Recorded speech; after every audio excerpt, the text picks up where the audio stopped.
Hi, hello, Amanda from the Conversation Society, and I want to drop by and talk about stigma a little bit further. But on the flip side, there are still a lot of people that do not believe that mental health is real, that these disorders don't exist, or that people exasperate them, or people jump on a trend, and that may be true, right? Statistically speaking, of course, there are going to be situations like that. However, what I want to bring up and remind everybody is that this is neuroscience now. This is not something we're speculating anymore. Mental health disorders are proven with neuroscience now, and that's pretty hard to argue if you ask me. But if I need to further, in 2022 in the United States alone, over 59 million people were diagnosed with some sort of mental health disorder or living with some sort of mental health disorder.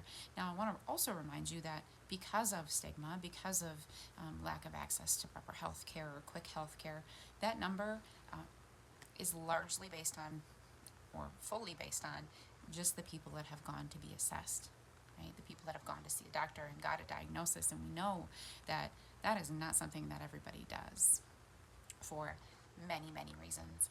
However, that number is likely much, much bigger because the sample size that we're pulling from is just people that actually reach out for help.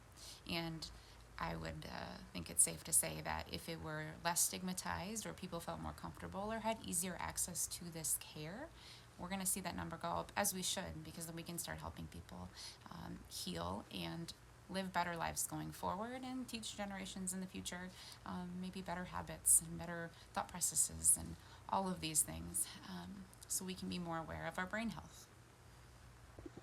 Please be patient with those people in your life that may be struggling, or people that don't know that they're struggling with a disorder, and getting some help. Medication and therapy could help rectify a lot of the struggles that they have. So please don't discount that, and understand that nobody chooses necessarily, right, to have a mental health disorder. Nobody wants it. Nobody enjoys living this way, especially when you don't understand it or you don't know or you're not aware of even what's happening. That can feel incredibly, incredibly daunting and exhausting and confusing.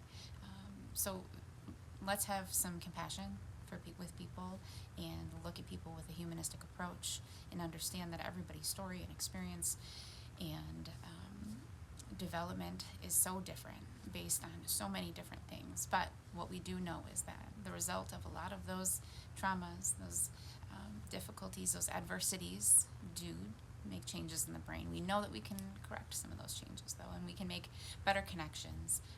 So don't fret, don't give up, but better yet, if you don't believe, it's time.